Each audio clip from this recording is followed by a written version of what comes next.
Megastar Chiranjeevi కెరీర్కు దిశానిర్దేశం చేసిన సంవత్సరం 1981. ఆయన హీరోనా విలనా అనే డైలమా పోయి ఒక యాక్షన్ హీరోగా ఎదగడానికి అన్ని అర్హతలు ఉన్న వ్యక్తి అని నిరూపించిన సంవత్సరం అది. అగ్నికి వాయువు తోడైనట్లు చిరంజీవి ఇమేజ్ను సద్వినియోగం చేసుకోగలిగే దర్శకుడు కోదండరామిరెడ్డి దొరకడం ఆయన కెరీర్కు ప్లస్ అయింది. 1981లోనే విడుదలైన న్యాయం కావాలి, కిరాయి రవిడీలు చిత్రాలు ఈ కాంబినేషన్ హిట్స్కు శ్రీకారం చుట్టాయి. 1981లో చిరంజీవి 12 చిత్రాల్లో నటించారు. అందులో సగం మల్టీ స్టారర్ చిత్రాలు కావడం గమనార్హం. ఆ ఏడాదిలో ఆయన నటించిన తొలి చిత్రం ఆడాళ్ళు మీకు జోహార్లు. కృష్ణంరాజు, జయసుధ జంటగా నటించిన ఈ సినిమాకు కె బాలచందర్ దర్శకుడు. భానుచందర్, సరిత మరో జంట. ప్రతి మగవాడి విజయం వెనుక ఒక మహిళ ఉంటుందనే అంశం ఆధారంగా రూపుదిద్దుకున్న ఈ చిత్రంలో చిరంజీవి అతిథి పాత్ర పోషించారు. సినిమా ప్రారంభ సన్నివేశంలో ఆయన కనిపిస్తారు. జయమాలినితో ఒక పాట కూడా ఉంది. ఇది చిరంజీవికి 25వ చిత్రం కావడం విశేషం. ఆ ఏడాది ఆయన 2వ చిత్రం పార్వతీ పరమేశ్వరులు. యమగోళ వంటి సూపర్ హిట్ చిత్రం నిర్మించిన ఎస్ వెంకటరత్నం దీనికి నిర్మాత. చిరంజీవి, ప్రభ జంటగా నటించిన ఏకైక చిత్రం ఇదే. అలాగే ఆయన తొలిసారిగా శివుడి గెటప్పులో కనిపించిన మొదటి చిత్రం కూడా ఇదే. చిరంజీవి, చంద్రమోహన్ బావమరుదులుగా నటించారు. అంతవరకు సూపర్ స్టార్ కృష్ణ చిత్రాల్లో విలన్గా నటించిన చిరంజీవి ఆయనతో సమాంతర పాత్ర పోషించిన చిత్రం తోడు దొంగలు. 1981లో చిరంజీవి నటించిన 3వ సినిమా ఇది. చిత్రంలోని తొలి సన్నివేశం చిరంజీవితోనే మొదలవుతుంది. ఇందులో కృష్ణకు తమ్ముడిగా ఆయన నటించారు. సినిమాలో చిరంజీవి చేసిన స్పీడ్ డ్యాన్స్ ప్రేక్షకుల్ని ఎంతగానో అలరించింది. చిరంజీవికి జంటగా గీత నటించారు. Cinema commercial hit. విశ్వవిఖ్యాత నట సార్వభౌమ ఎన్టీఆర్తో చిరంజీవి నటించిన ఒకే ఒక్క చిత్రం తిరుగులేని మనిషి. కె రాఘవేంద్రరావు దర్శకత్వం వహించిన ఈ చిత్రంలో ఎన్టీఆర్ చెల్లెలుగా, చిరంజీవి భార్యగా ఫటాఫట్ జయలక్ష్మి నటించారు. ఈ సినిమా ఫ్లాప్ అయింది. 1981 సంవత్సరంలో చిరు నటించిన 5వ చిత్రం న్యాయం కావాలి. కొత్త మలుపు అనే నవల ఆధారంగా ఈ చిత్రాన్ని నిర్మించారు. ఈ చిత్రం హీరోగా చిరంజీవి మరియు దర్శకుడిగా ఏ కోదండరామిరెడ్డి కాంబినేషన్లో వచ్చిన తొలి చిత్రం. ఈ కాంబినేషన్ తెలుగు చలనచిత్ర చరిత్రలోనే అత్యంత విజయవంతమైన హీరో దర్శక కాంబినేషన్లలో ఒకటి. అలాగే ఈ చిత్రంలోనే తొలిసారిగా చిరంజీవి, రాధిక జంటగా నటించారు.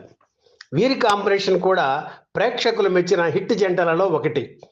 అప్పుడప్పుడే యువతరాన్ని ఉర్రూతలూగిస్తున్న డిస్కో పాటలను తెలుగులో తొలిసారి న్యాయం కావాలి చిత్రంతోనే ప్రవేశపెట్టారు. డిస్కో డ్యాన్స్ అనేది యువతరాన్ని ఊపేసింది. చిరంజీవికి యువతలో మంచి ఆదరణ వచ్చేలా చేసింది. ఈ చిత్రం 6 కేంద్రాలలో డైరెక్ట్గా 100 రోజులు, మరో 8 కేంద్రాలలో డైరెక్ట్గా 50 రోజులు ప్రదర్శించబడింది. చిరంజీవి పుట్టినరోజు అయిన ఆగస్టు 22న ఈ చిత్రం విడుదల కావడం గమనార్హం. 1981 సంవత్సరంలో చిరు నటించిన 6వ చిత్రం ఊరికిచ్చిన మాట. నటుడు, నిర్మాత ఎం బాలయ్య దర్శకత్వం వహించిన ఈ చిత్రంలో మాధవి హీరోయిన్.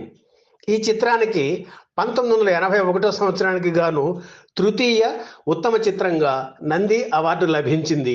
ఈ చిత్రం ఆర్థిక విజయం సాధించింది. గ్రామీణ యువకునిగా చిరంజీవి పూర్తి స్థాయిలో నటించిన చిత్రం ఊరికిచ్చిన మాట. న్యాయం కావాలి చిత్రం విడుదలైన 4 రోజులకు ఊరికిచ్చిన మాట చిత్రం విడుదలయ్యింది. 1981 సంవత్సరంలో చిరు నటించిన 7వ చిత్రం తాతినేని ప్రసాద్ దర్శకత్వం వహించిన రాణి కాసుల రంగమ్మ. అందాల తార శ్రీదేవి టైటిల్ రోల్ పోషించిన ఈ చిత్రంలో తొలిసారి చిరంజీవి, శ్రీదేవి జంటగా నటించారు. నెగటివ్ పాత్రలో చిరంజీవి నటన ప్రేక్షకులను ఎంతగానో ఆకర్షించింది. ఈ చిత్రం ఆర్థిక విజయం సాధించింది. రాణి కాసుల రంగమ్మ చిత్రానికి చిరంజీవికి ఇచ్చిన పారితోషికం 40,000. ఆయన కంటే శ్రీదేవి పారితోషికం ఎక్కువ కావడం గమనార్హం. ఇది కథ కాదు చిత్రం తర్వాత మళ్ళీ బాలచంద్ర దర్శకత్వంలో చిరంజీవి నటించిన చిత్రం 47 రోజులు. ఇది చిరంజీవి 8వ చిత్రం. ఇందులో జయప్రద సరసన శాడిస్ట్ భర్తగా చిరంజీవి నటించారు. ఈ సినిమా తర్వాత ఆయన విలన్ పాత్రలకు స్వస్తి పలికారు. సురేఖతో పెళ్లి అయిన మర్నాడే 47 రోజుల చిత్రం షూటింగ్ కోసం చిరంజీవి ప్యారిస్ వెళ్ళడం విశేషం. ప్యారిస్లో పూర్తిగా షూటింగ్ జరుపుకున్న తొలి దక్షిణాది చిత్రం 47 రోజులు. ఈ చిత్రం నిర్మాణంలో ఉన్న సమయంలోనే శంకరాభరణం చిత్రం విడుదలై ఘన విజయం సాధించింది. ఆ చిత్రం బాలచందర్కు ఎంతగా నచ్చిందంటే అందులోని ఓంకారనాదము సంధానమవు గానమే శంకరాభరణం అనే పాటను 47 రోజుల చిత్రం ప్రారంభంలోనూ ముగింపులోనూ ఉపయోగించుకున్నారు. 1981 సంవత్సరంలో చిరు నటించిన 9వ చిత్రం శ్రీరస్తు శుభమస్తు. కట్టా సుబ్బారావు దర్శకత్వం వహించిన ఈ చిత్రంలో సరిత హీరోయిన్గా నటించారు. ఈ చిత్రం ఫ్లాప్ అయింది. చిరంజీవి, చంద్రమోహన్ హీరోలుగా నటించిన చిత్రం ప్రియ. ఆ ఏడాది చిరంజీవి నటించిన 10వ చిత్రం. ఈ సినిమాలో చిరంజీవి భగ్న ప్రేమికుడిగా, తాగుబోతుగా నటించారు. రాధిక తెలుగులో అంగీకరించిన తొలి సినిమా ఇదే. ఈ చిత్ర నిర్మాణ సమయంలోనే న్యాయం కావాలి చిత్రంలో అవకాశం వచ్చింది. ప్రియా చిత్రం కంటే న్యాయం కావాలి విడుదల కావడం విశేషం. 1981 సంవత్సరంలో చిరు నటించిన 11వ చిత్రం చట్టానికి కళ్ళు లేవు. చట్టానికి కళ్ళు లేవు చిత్రం సట్టం ఒక ఇరుత్తరై అనే తమిళ చిత్రం ఆధారంగా నిర్మించారు. ఈ చిత్రంలో చిరంజీవికి జంటగా మాధవి నటించారు. చిరంజీవికి మాస్ హీరోగా గుర్తింపు తెచ్చిన ఈ చిత్రం 5 కేంద్రాలలో డైరెక్ట్ 100 రోజులు, 12 కేంద్రాలలో డైరెక్ట్ 50 రోజులు ప్రదర్శించబడింది. ఈ చిత్ర శతదినోత్సవం హైదరాబాదు సంధ్య 70mm థియేటర్లో జరిగింది.